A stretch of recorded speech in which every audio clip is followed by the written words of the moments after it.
Cool, okay. Thanks to China and Ashford for organising this. It's great to be back in Portland, and I'm really pleased that this happened. I'm sort of here on the false pretenses because SENS Foundation isn't actually currently doing any work on the brain. So I'm going to talk about quite a few things that are actually not directly related to the brain, but I'm also going to talk about things that we are not necessarily doing ourselves, but which are being done by other people and are very much within the mission of SENS Foundation and the general philosophy of SENS.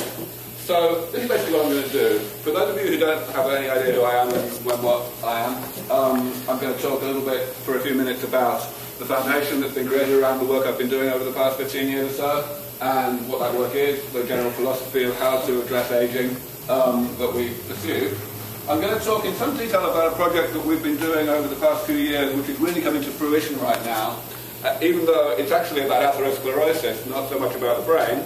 But I'm going to explain then why I have decided to include it today, namely that there is probably quite a bit of relevance to some aspects at least of brain aging. Then I'm going to talk, as I said, about things that we're not actually doing, but which are going on right now in other labs and which are of interest to us and which we may end up either funding ourselves or doing related work to. And finally, I'm going to talk a little bit about cryonics and uploading and my personal view of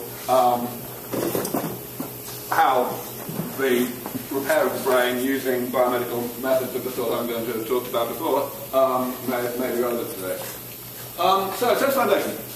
This is what we are. We're a 501c3 charity. We're based in California, down in Mountain View.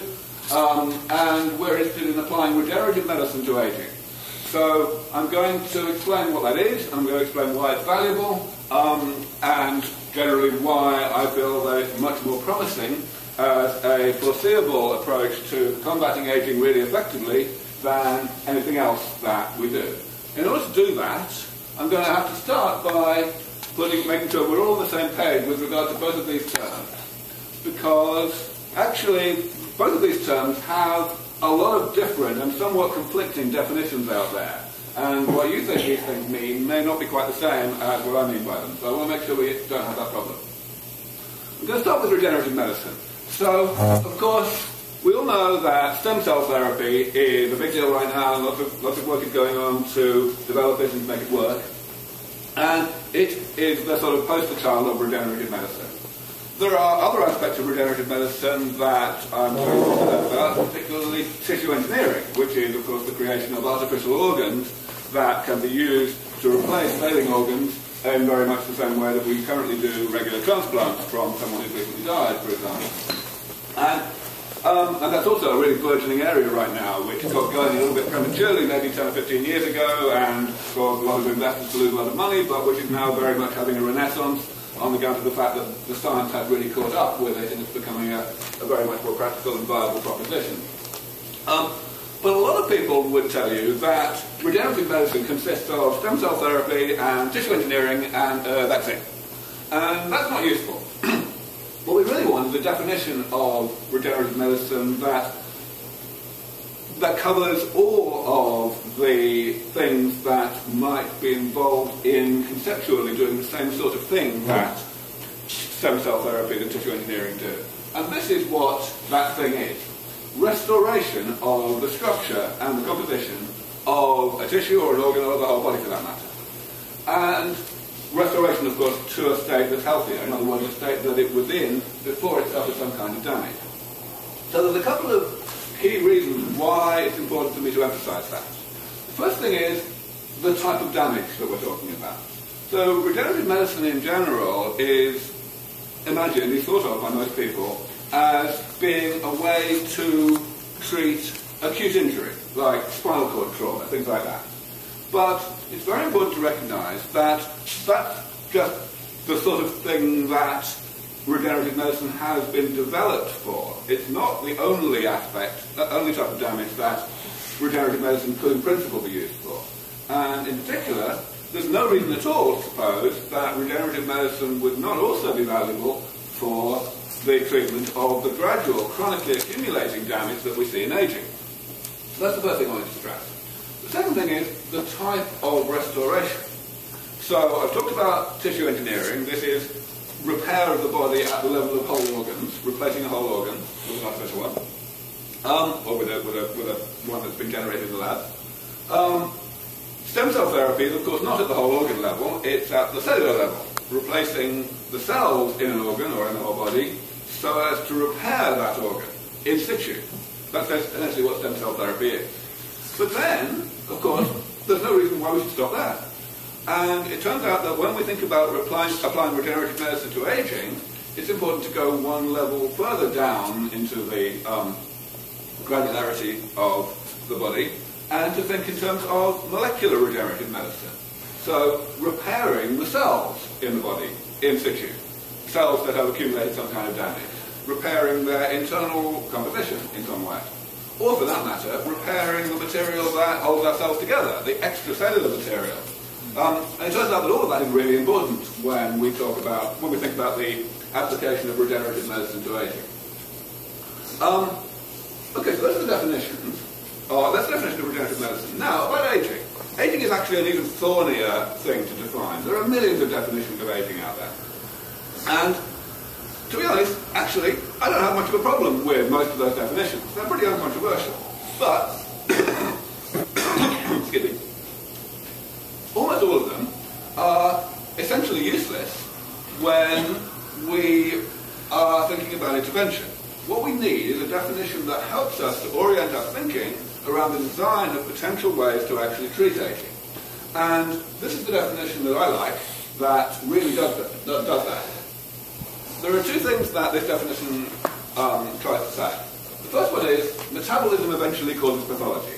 That's just a hyperlogian way of saying that aging is a side effect of being alive in the first place. Metabolism is, of course, the word that biologists use to encompass all of the cellular and molecular and systemic processes that go on in our bodies throughout life and keep us going. Essentially, the normal operation of the human body. I want to emphasize that because some people will think when I talk about metabolism that I'm only talking about oxidation. Oxygen metabolism. In other words, the rate at which we consume oxygen. And the phrase metabolic rate is indeed used for that. But metabolism itself, that word, is used in this much more general sense to cover everything that goes on in the body. Pathology is the word I'm going to use to encompass all the things that go wrong with us late in life. So all the diseases of old age, Alzheimer's, most cancers, cardiovascular disease and so on. And also, of course, all the things that we do not necessarily call diseases, but which still impair the function of the body. So, decline in function of the immune system, for example, or loss of muscle mass and such like.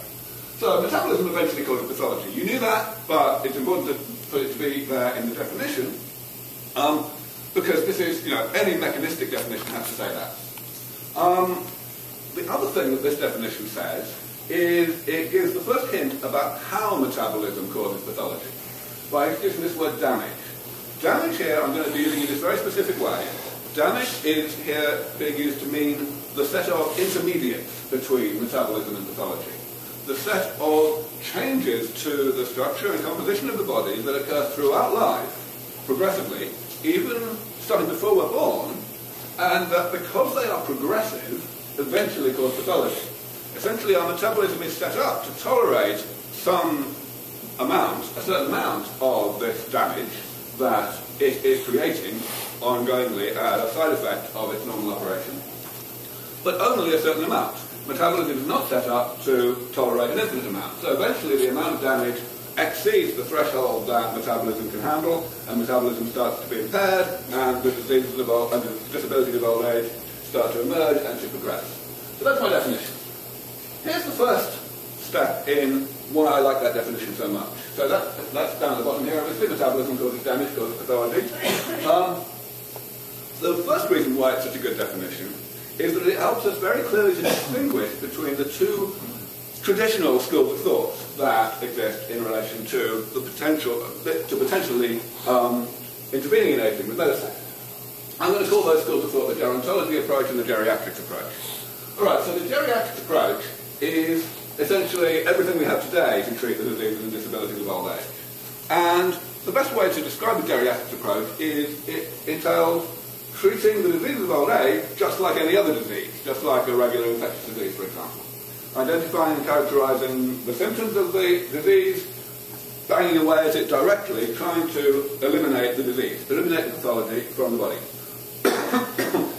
And it's easy, when you look at this definition down here, to see why the geriatric approach has been such a spectacular failure, and indeed why it always will be a spectacular failure. The geriatric approach intervenes too late in the chain of events. If we attack this pathology, then we are intrinsically doing something which is going to get harder and harder to succeed at as the patient gets older, because this damage here is continuing to accumulate, and therefore the pressure, so to speak, for pathology to exist and to emerge and to progress is increasing all the time, and the more sophisticated, and the geriatrician has to get more and more sophisticated quickly in order to continue to outwit the pathology. It's just never going to happen. The geriatric approach is better than nothing, yes. We can mildly postpone, in principle, the diseases of old age by attacking the pathology. But it's only slightly better than nothing, and that's all it ever will be. So, of course, this idea that I just described to you there, why the geriatric approach is doomed, is not original with me, though I may be saying it in a slightly different way than most people have. For many, many years, decades, people have recognised this, and they've said, well, okay, maybe prevention is better than cure, and that's why they have been interested in pursuing the gerontology approach, which said, essentially, let's intervene back here at the earlier stage in the chain of events by cleaning up metabolism, by tweaking it in some way so that so that metabolism does not create these various types of damage at the natural rate. Rather, it creates them more slowly, and therefore, of course, we delay the age, we postpone the point at which damage reaches this pathogenic threshold. And that's a very fine idea, in principle. Absolutely. It would be great to slow aging down. But the gerontology approach has also been utterly ineffective so far in actually delivering the postponement of age-related ill health. And I think it's going to be utterly ineffective for a very long time to come. This is fundamentally why metabolism is actually rather complicated. This, as many of you will recognise, is a simplified diagram of a small subset of what we know about how our metabolism actually works. Metabolic chart. And that's bad enough. This is fairly hairy, and the idea of actually messing around with this in such a way as to alter significantly one aspect of what it does, namely the creation of damage, without, at the same time, having lots of unintended side effects that do more harm than good, the prospect of doing that is pretty remote. But that's an understatement of the problem. The real problem is that this is a simplified diagram of a small subset of what we know about how metabolism works, which, as any biologist will tell you, is utterly, utterly dwarfed by the spectacular, astronomical amount that we don't know about how metabolism works, even ignoring all the stuff that we don't even know that we don't know. So, it's hopeless. It's completely hopeless. The gerontology approach is not doomed in principle the way that the geriatric approach is, but it's an idea whose time has emphatically not come, and will not come, in my view, for a very long time. And in fact, this is not controversial. Most gerontologists have come to the rather depressing conclusion that I've just described. And that has led most gerontologists to shy away from even thinking too much about intervention, actually. They just treat, sometimes when I'm feeling particularly flippant, I compare gerontologists to seismologists. You know, they know that the thing they study is bad for you, but they have no aspiration to actually stopping it from happening. So it's rather depressing. But of course, if that were the whole story, then I wouldn't be standing here. The thing is, there is a third approach, which I've been essentially championing for a decade or so now. I like to call it the maintenance approach. And the definition of the maintenance approach is very simple. In this approach, what we try to do is, we don't intervene to try to slow down this process where damage creates pathology. And we also don't try to intervene in this process where metabolism creates damage. What we do instead is we try to uncouple those two processes from each other by periodically going in and repairing this damage somewhat so that the overall level of damage does not monotonically increase with age, and we thereby postpone the age, in fact, perhaps indefinitely, at which pathology emerges. And I'm very much more optimistic about this approach than the other two approaches. Essentially because this approach avoids the big problems that I've just described with the other two approaches. Firstly, we don't have this downward spiral of the geriatric approach, damage by definition consists of the lifelong, ongoing, immediate side effect of metabolism, so it doesn't have any accumulating precursors. So we don't have the problem of the maintenance approach getting progressively harder as time goes on. But also, and perhaps even more significantly, we avoid the problem of the gerontology approach, because here what we're saying is let's let metabolism do its normal thing. Let's let metabolism create damage at the rate that it normally does so, and thereby we are effectively sidestepping all of our ignorance about metabolism. We're saying let's leave metabolism alone and let's focus on the immediate ongoing consequences of metabolism, and let's do so before that damage reaches the pathogenic threshold. We have, of course, a big window of opportunity there. The fundamental reason why a 40-year-old is still working pretty much as well as a 25-year-old, on average, as long as they don't get overweight and so on, is because the damage that's accumulating is truly inert until and unless it reaches this pathogenic level. It's just not participating in metabolism. So therapies that go in and target this damage have a very good chance of simply not having untoward, unintended consequences in terms of bad changes to metabolism itself. So that's really why, that's the fundamental of why I'm so optimistic about the maintenance approach, in principle. But of course, when we come to thinking about it in practice, we have to go a lot further. And in particular, we have to say, well, what is this damage that we're talking about? And here's the next piece of good news. Damage is actually very simple. I mean, I'm not going to say it's simple, but it's a lot simpler than either its causes, metabolism, or its consequences, pathology.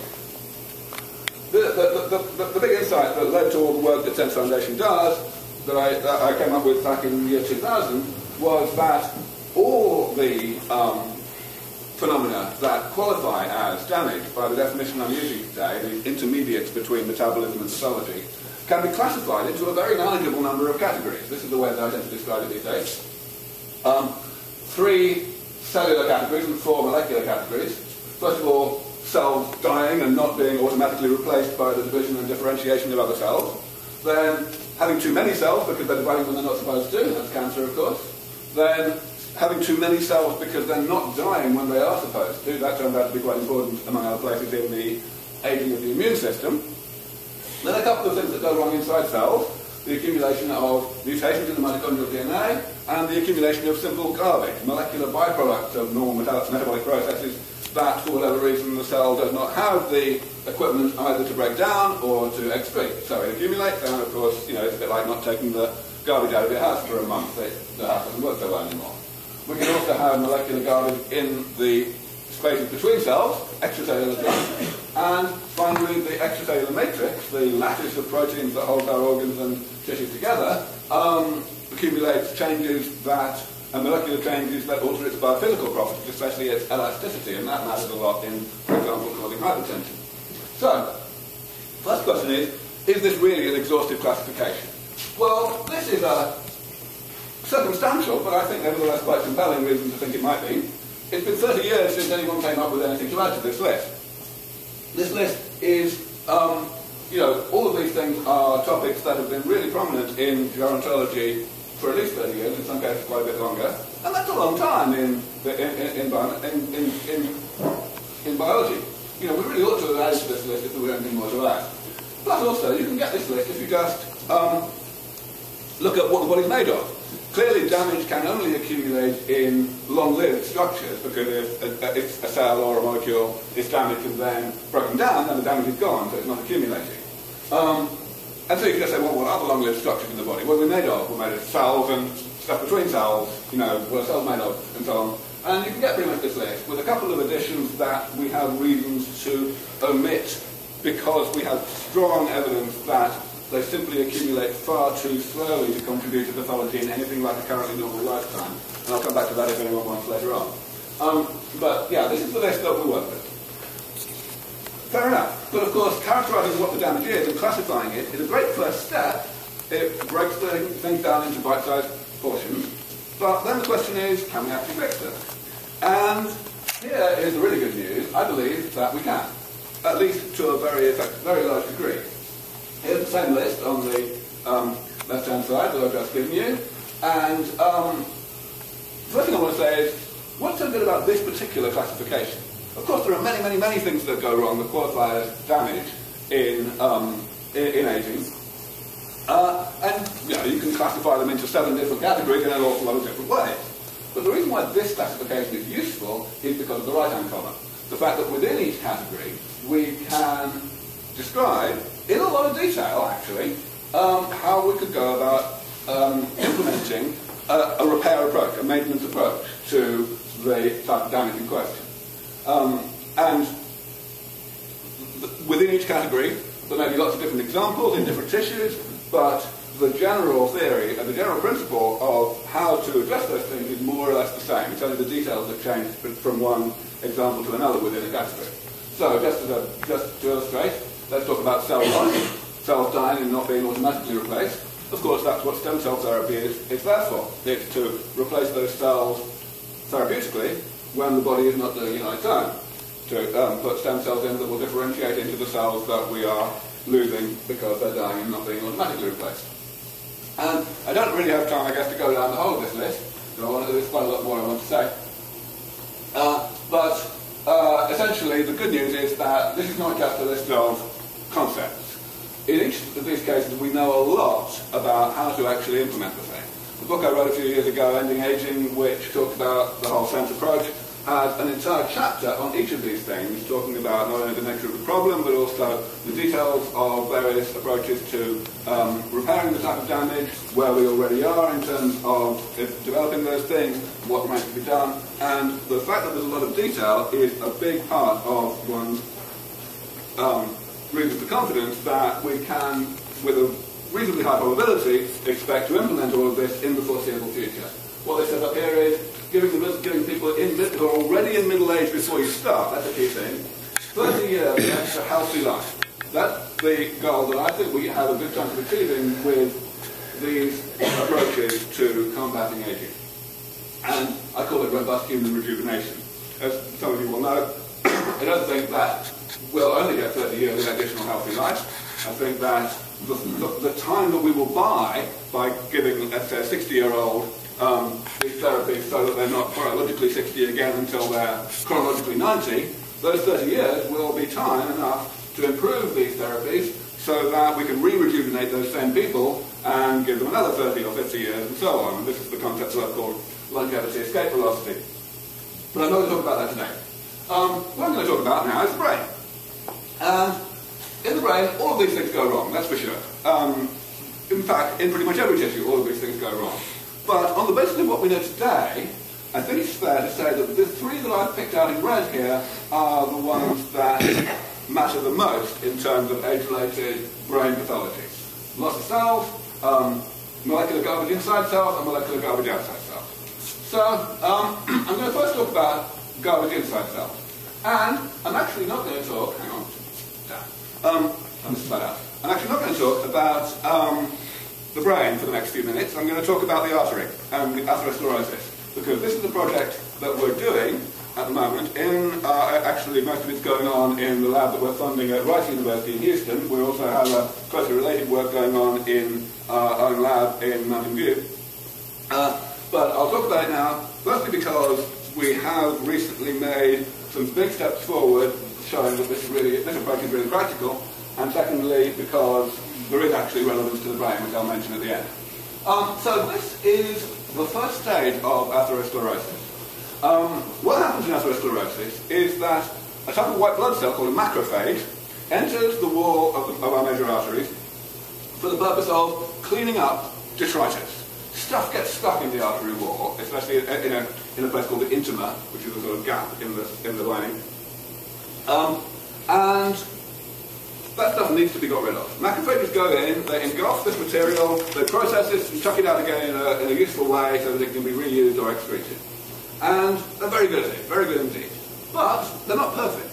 There are certain contaminants in that detritus that are not capable of being processed by the macrophage.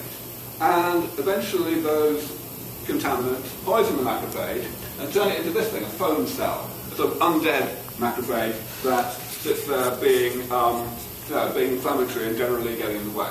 And as I said, this is a type of damage. In other words, it's a side effect of normal metabolism that accumulates throughout life. You can actually see foam cells in the arteries of kids. But the reason it matters is because they accumulate and eventually later in life there is so much of it that it starts to spiral out of control. You get something called a fatty streak, which is essentially a confluence of foam cells. That turns into bona fide atherosclerotic plaque.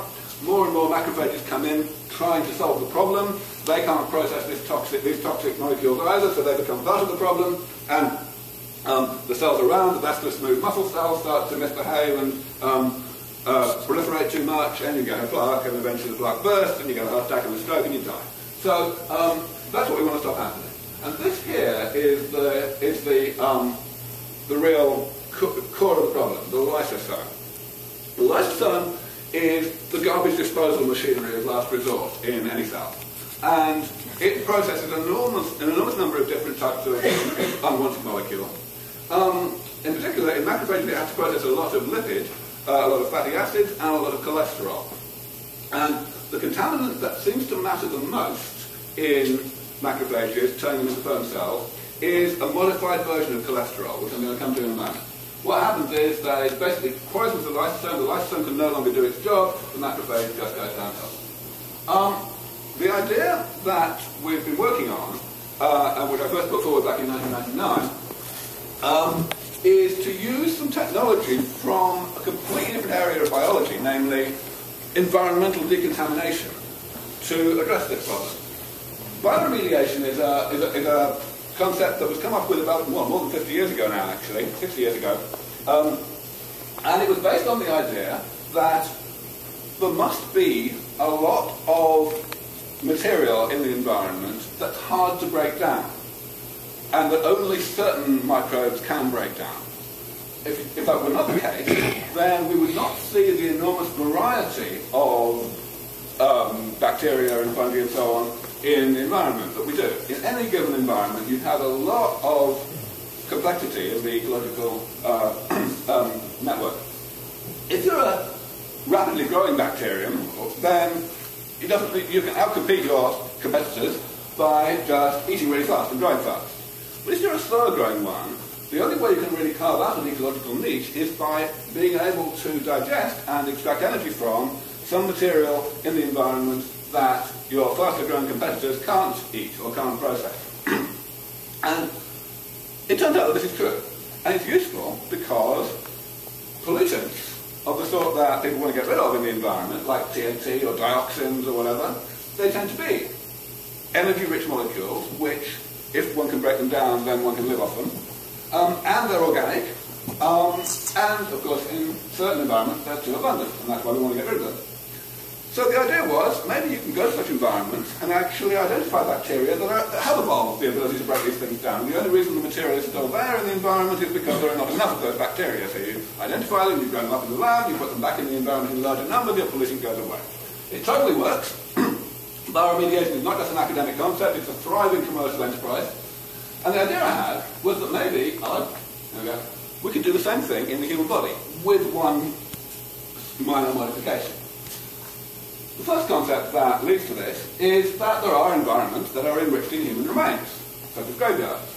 And these environments accumulate the parts of the human body, like bones and teeth, which are not energy-rich, but they don't accumulate the materials that we're interested in that cause diseases like atherosclerosis. So maybe that's because there are microbes in graveyards and elsewhere that are capable of breaking these things down. Now, here's the tweak. I'm not proposing that we identify such bacteria and then inject them into the bloodstream to clean up all this stuff. That would probably be counterproductive because they would eat a lot of things that we didn't want them to eat and we would die and all that. But what we might be able to do is to look at the genetics of these things, to identify what they are doing that allows them to break down these particular target molecules. And once we've got those enzymes and the genes that encode them, we will be able to correspondingly augment the catabolic machinery, the machinery that breaks things down in our own cells, just by adding a gene or two. And we're, of course, augmented only specifically to break down these toxins, not to have any of the other unwanted characteristics of these bacteria. So that's the general concept. we can look at it this way. There's this natural process in the body that turns young people into old people, and eventually into dead people. And then there's a completely different process that turns dead people into decomposed people, which is not encoded in our genome, but rather in the genomes of the microbes in the environment. If we can figure out how they're doing it, do regular cell biology, molecular biology, figuring out what's going on, we can then modify our own cells accordingly. This is my really horrible cartoon of the neuron. So as to counteract the process that turned young people into old people in the first place. Seems to be quite promising. This is from a paper that we published a few years ago now, the first paper actually that came out from work funded by SENS Foundation. And we were looking at this molecule here, 7-ketocholesterol. There are lots of oxidative modifications of cholesterol that are seen in the body, but it seems this one is public enemy number one in terms of its abundance and its toxicity. So we seriously want to get rid of it. And the first thing we did was we did what they do in bioremediation to identify relevant bacterial strains. We did an enrichment culture, or two, or lots actually. And this is a representative example. We've got 7 different strains of bacteria here, and we give them 7-ketocholesterol to eat, and we don't give them anything else. So if they can't eat 7-ketocholesterol and break it down and get energy from it, then they can't grow. And 5 of these bacterial strains are exactly of that nature. They can't do anything about this. They just sit there like lemons doing nothing, and so is the 7kc. But the other 2 strains, as you can see, have well at the time, and after only 10 days the material is entirely gone. You don't need a microscope to understand and to see the result. So it's all really rather splendid. And we've repeated this many times. We are now pretty damn good at identifying bacteria that can eat 7-ketocholesterol, or indeed other material that is relevant to other age-related problems, also caused by this. Hey guys! Also caused by this general phenomenon of accumulation of garbage. Next step, as I mentioned, is to identify how the bacteria are doing it, to identify the genes and enzymes that are performing this breakdown process. And there are a couple of ways that we go about that. One of them is called, is basically differential expression analysis. In other words, we identify which genes in the bacterium genome are being upregulated, are being turned on more when we give them the target toxin, and are not upregulated when we give them similar molecules that we don't want to break down. So in this case, normal unmodified cholesterol would be an example. That works really well for us. This approach is another way that we can do the same thing, which also works really well for us. It's basically mass spectrometry. What we do is we identify the breakdown products, the compounds that are created as a side effect of the breakdown of 7-ketocholesterol, and from that we can deduce what the enzymatic reaction is that the bacteria have performed, and from there we can use bioinformatic approaches to identify candidate genes. So, as I say, we've got pretty good at that. Next step after that is a really tricky one, which is to incorporate those genes into mammalian cells, initially just in cell culture, of course, in such a way that they actually work. And that's tricky for a bunch of reasons. First reason is the bacterial cell is much simpler than a mammalian cell. It doesn't have a nucleus, things like that. So we've got to modify the gene to be targeted to the right part of the cell. We've also got to make sure that the enzyme still works, even though the environment that it has to work in, namely the lysosome, is at a different pH, among other things, than a bacterial cytoplasm. But we're getting there. This is, first of all, the localization thing. So acridine orange is a stain showing you where the lysosomes are in the cell, and there it is, nicely lit up. This is a fluorescent protein that we attached to the enzyme that we were interested in, so as to show where that enzyme is going after we've modified it, and that it shows up in green. And as you can see, if you overlay the 2 photographs, then most of it's yellow, which means that the enzyme is being localized to the lysosome, so that's good news. This, however, is the important part. The enzyme actually does confer benefit. So this was actually only published a couple of months ago. It's still actually, I think, online ahead of print, so it hasn't actually got a full citation. But we're very happy about this result. It's the first time that anyone's shown genuine benefit in terms of cell function as a result of the introduction of a non-human enzyme. And what this graph is showing, this histogram is showing, is that if you put a completely unreasonable amount of this toxin, 7-ketocholesterol, on cells, then the enzyme is overwhelmed and no benefit occurs. So basically all the cells are dead pretty quickly. But if you put a more modest amount, like this, then the fact that the right-hand bar in each of these sets is higher than the others, that basically says that if the enzyme is introduced into the cell and is targeted in such a way that it goes to the right part of the cell, then you get a greater viability of the cells than for a variety of negative controls, where, for example, there's no enzyme at all, or the enzyme exists but it's not targeted to the lysosome, or it's the wrong enzyme. So various negative controls. So we're very happy about this result, and of course we are continuing to repeat and refine this, and I believe that we're probably only a year or two away from moving to the next stage, which is to get the whole thing working in live mice. That would be steps 5 and 6 or so in here. Of course, after that, we've then got to move to clinical trials, and everyone knows how long that takes. So I'm not trying to pretend that this is a done deal, or even that it's easy. This is a really tough, ambitious project. But it's got so much more potential for success against the #1 killer in the Western world than anything else that anyone's doing, or even nearly doing, that we are completely convinced that this is the way to actually, this is a really valuable project, and it's the way to actually cure cardiovascular disease. All right, so I told you I was going to not talk about the brain for a while. That's the non-brain part of the talk gone. So now I'm going to tell you the other reason why I chose to highlight all of that in the last few minutes. And it's basically this. The same thing happens, more or less, in Alzheimer's disease, and in brain aging in general, in all neurodegenerative disorders, such as Parkinson's and Huntington's and so on. We get the accumulation of molecular garbage inside the cell.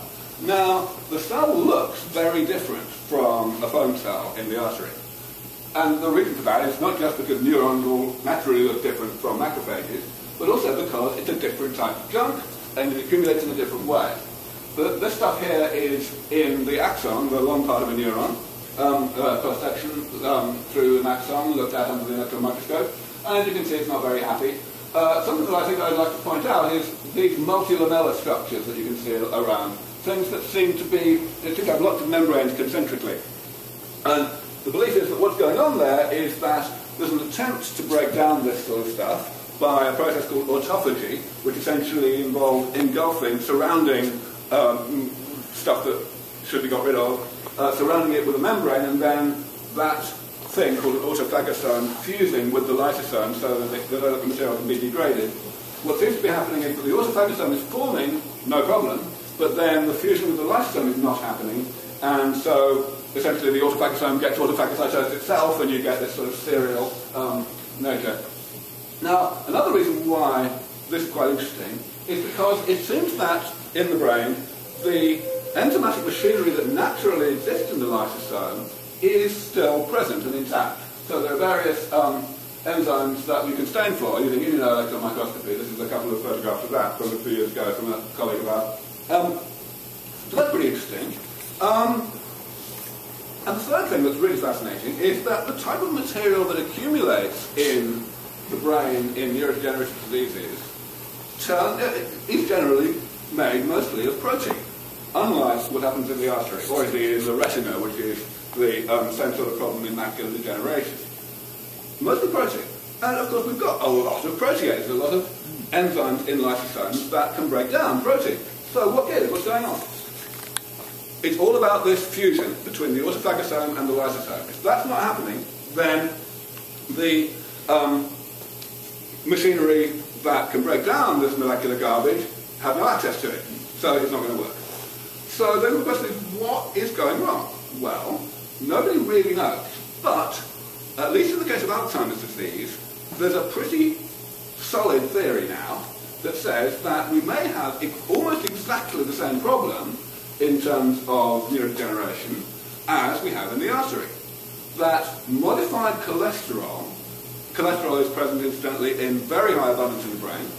Modified cholesterol is poisoning the lysosomes of neurons and causing them to be unable to fuse with autophagocytes. And it may be exactly the same modification of cholesterol, this 7-ketocholesterol that I mentioned. So it may very well be that the therapies that we are in the process of developing to combat atherosclerosis will also, as a side benefit, be effective against Alzheimer's disease. This is very speculative at this point, I'm not saying it isn't, but it's a pretty solid idea. And another thing that supports this, another circumstantial piece of evidence to support this, is that there is a lot of genetic overlap between atherosclerosis and Alzheimer's disease. I'm sure all of you have heard of the protein apolipoprotein E, which exists in 3 different forms the gene for it exists in 3 different forms in the human population, which, for whatever reason, are not called forms 1, 2, and 3, but rather forms 2, 3, and 4. You don't want number 4. Number 4 turns out to be a serious risk factor for Alzheimer's disease and also for atherosclerosis. And that genetic commonality is a big, strong hint that the etiology of the 2 diseases actually had a lot in common.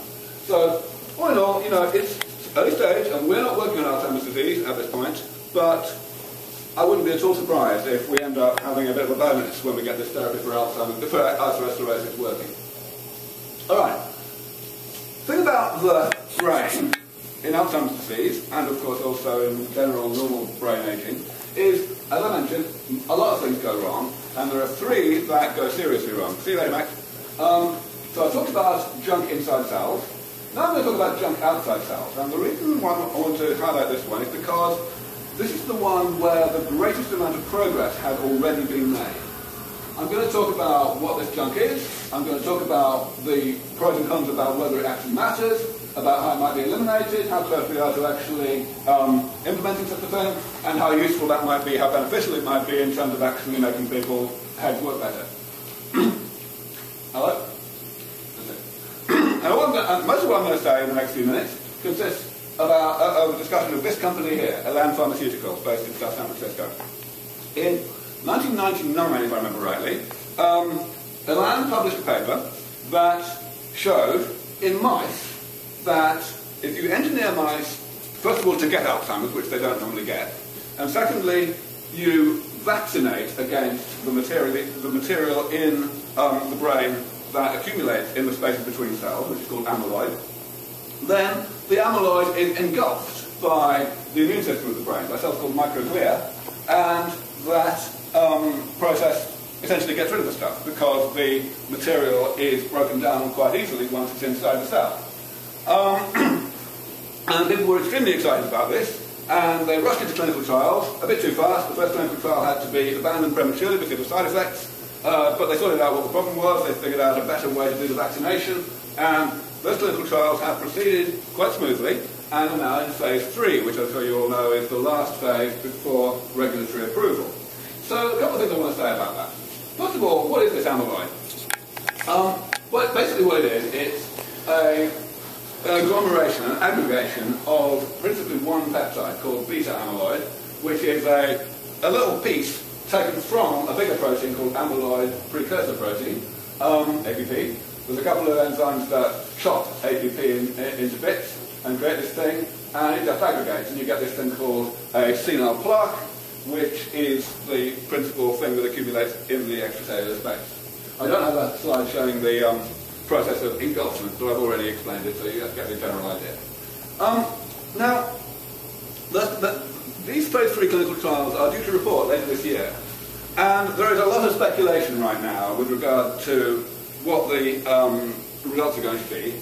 A lot of people think that the results are going to be rather underwhelming. And, of course, it's normal in aging or age-related diseases, especially the really prevalent ones like Alzheimer's, for there to be a lot of hype about what's going to happen. And everyone's saying, oh, Elan Pharmaceuticals wanted to make a lot of money and get their share price up. They've been hyping this work, but when the results come out, it's all going to be a bit of a disaster.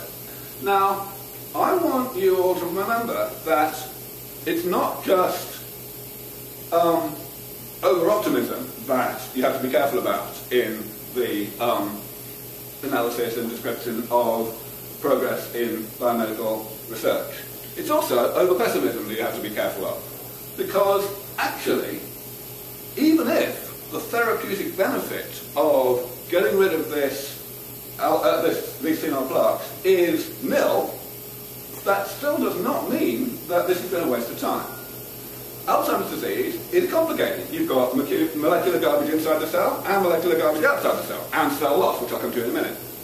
And if you only fix one of those 3 things, then you wouldn't really expect to see a massive therapeutic benefit. In fact, you might very well not see any. But that still means that once we can get a panel of therapies that fix all 3 of those things, that we should see a very big therapeutic benefit, and that therapeutic benefit will depend on one of that panel of interventions being the elimination of this junk, which on its own did not have an effect. So I'm not too interested in what the actual therapeutic benefit of this therapy is going to be on its own.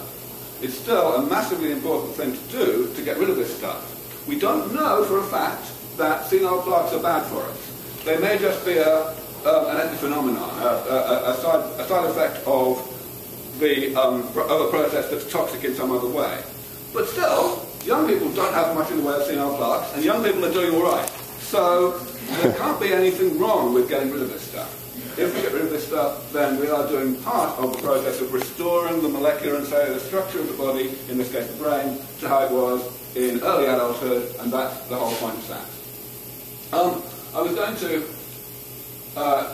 say a little bit about how closely I've already said that about that. So I'll go on now to cell loss. And China's done a wonderful job of explaining about neurogenesis in the brain and the fact that we don't have enough of it and so on. So I'm only going to say a few words about that. I'm going to basically do the same thing. I'm going to say, what actually happens, does it matter, and so on. First of all, what is the cell loss that goes on in the brain? Well, actually, there's not very much of it. For a very, very long time, it was believed that throughout the whole brain, there is a respectable rate of cell death uncompensated by cell division and replacement, and that's a large part of brain aging. But on closer inspection, it was determined that actually, across most of the brain, there's an undetectably low level of cell loss, across the whole cerebral cortex in particular. So that's pretty good news. But in some places, there is cell loss. Probably the most important one in respect of aging is a place called the substantia nigra, which is part of the brain that makes a compound named dopamine.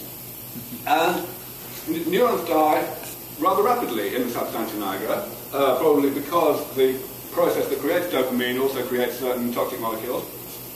And those neurons are not replaced. And all of us have lost at least 20% of neurons in the substantia nigra by old age. Some people are unlucky and they lose their neurons in the substantia nigra faster, and they are the people who get Parkinson's disease, because that's the result of not making enough dopamine. So there are